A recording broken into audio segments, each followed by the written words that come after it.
Hello, I'm Aubrey Going. I'm going to show you today some of the assessments, treatment and home care that we teach for rotator cuff injury in our sports massage training course. So, Alison, would you like to join me for a moment? First of all, I'm going to assess the condition. I'm going to do 3 separate tests. I'm going to ask Alison first of all to perform some active movements of the shoulder. So Alison, if you could raise the arm up, straight up as far as is comfortable. Any discomfort on that? No. No? Okay. Bring the arm back to neutral. And then I want you to bring the arm into extension. Okay, any discomfort? No. No? Back to neutral again. Okay. Then I want you to abduct the arm, just bring it up. Over the head. Any discomfort? No. And back to neutral. Okay, so active tests give us general information about the nature and severity of the injury. Alison didn't have any positives there, so we can tell from that there isn't any severe recent trauma to the shoulder. Next I'm going to do passive tests, and this is getting a little bit more specific. Passive tests are going to test passive structures, so they're going to give me information about ligaments, joint capsules, articulating cartilage, and also what I want to look at here is true range of motion and end feel. So once again, I'm going to perform the movement, similar movements, but I'm going to get Alison to relax and I'm going to do the action. So first of all, we're going to go through internal rotation. We're going to bring that right around and check true range of motion, which is a little bit limited. And that to me is a little bit jarring on its end feel. So I think there might be a little bit of problem with the inner fascia of the joint capsule. Next I'm going to check external rotation. Any discomfort? No. Okay, and end feel is what I would expect at this joint. It's slightly springy, so this is a soft tissue end feel, and we have full range of motion. Okay. Next I'm going to do passive abduction. So I'm going to raise Alison's arm up, and I'm expecting 180 degrees. Any discomfort? No. Okay. And once again, I have a nice end feel. I have a springy, soft tissue end feel. So we've had no positives, so we can tell that there isn't any severe interfascial restriction within the joint. There isn't any ligament injury to be concerned about. So now I want to test the specific rotator cuff muscles, and although there are 4 muscles, 2 of them do the same thing, so I'll have just 3 resisted tests. Resisted tests are giving me, once again, specific information, but this time they're giving me information about the muscle, its tendon, and its attachment sites. So I'm going to ask Alison to push against the resistance. So I'm going to begin by testing subscapularis.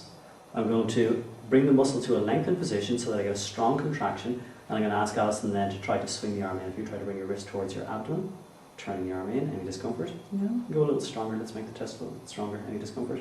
No. No, okay, so subscapularis is okay.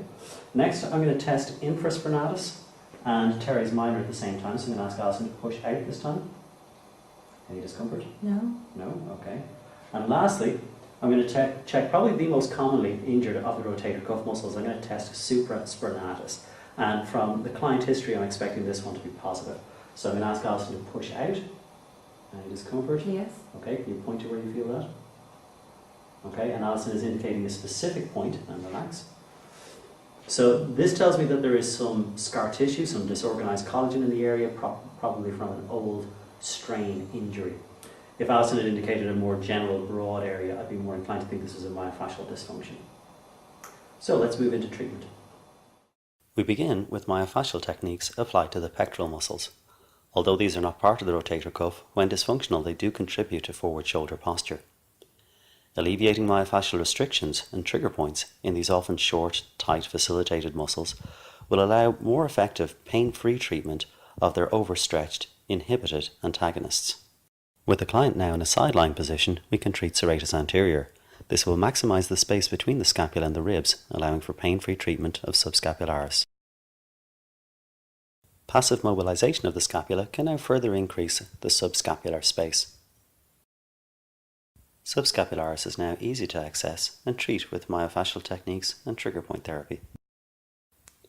The client is now in a prone position, and we can address the dysfunctional fascial migration patterns that we typically see in the upper back. With the most superficial tissues now released, treatment can progress to releasing the restrictions in infraspinatus with myofascial spreading, cross-fiber friction, neuromuscular therapy, and some localized stretching. Supraspinatus can then be treated with the same multidisciplinary approach. Shown here are just two of the techniques, myofascial spreading and soft tissue release. With the muscle released, the disorganized collagen can now be treated with multidirectional friction, pain-free range of motion, and finally eccentric loading to stimulate the production of functionally aligned, new, healthy collagen.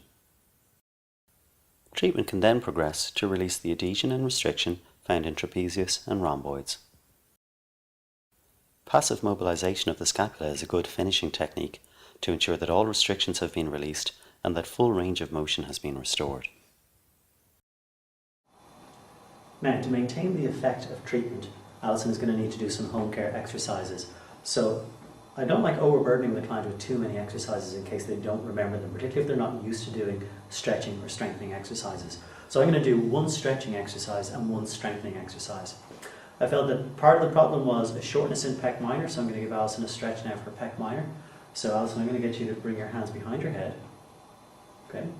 To stretch pecs, then you're going to bring your elbows back and try to push up towards the ceiling. Now, we're going to follow the work of a pioneer in stretching, a guy called Aaron Mathis, who developed active isolated stretching. And I'm going to get Alison to go back into the stretch, hold for 2 seconds, not bounce, just hold and then release. Stretching back till we feel a comfortable degree of pull, and then relax. Stretching back again. And this can be repeated 5 times, 10 times, 15 times. If you believe that a stretch should be held for 30 seconds, holding for 2 seconds, multiply that by 15, you've got a 30-second stretch. Okay, a little comfortable? Any problems? Yes. Okay, you feel a stretch? Yes. Front of the chest? Okay. Next we're going to go on to a strengthening exercise. So you can just rest the arms down by the side. I'm going to demonstrate this for Alison.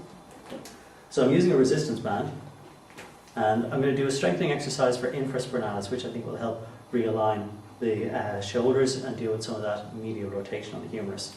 So you're going to start off with the band draped across your hands. You're going to reach through and around. And we want to end up with about body width apart. And we're going to do a combination movement. We're going to supinate as we externally rotate. So this is going to be very good for people who spend a lot of time on a desk where they're pronated and medially rotated. This is going to strengthen up the antagonist muscles. So we're going to strengthen up supinator, infraspinalis, and teres minor all at the same time. So I need you to take a band, Alison. Okay, start off with the grip quite wide because it's going to narrow as you roll through. Okay, you're going to bring the fingers towards you, loop through. Okay, now keeping your elbows by your side, I want you to supinate first of all, and then externally rotate, and coming back. Time frames, it's a good idea to give the client an idea of how fast or how slow they should be doing the exercise. So we want to come back, we want our eccentric phase to last longer. So if you go out maybe on a count of 2, and then take 3 or 4 to come back, keeping it nice and controlled. So supinate 1 out 2, and then come back 1, 2, 3. Okay, out 1, 2, and back 1, 2, 3. And if we've got the right strength of resistance band, Alison should be able to do this about 8 or 10 times. How's that feel? It's okay? Yes. You feel that in the back of the shoulder? Yes. Okay. Okay, that's great. And on the next session, I want to check my client's technique, make sure they've been doing those exercises correctly in order to maintain the effects and benefits they've gotten from this treatment.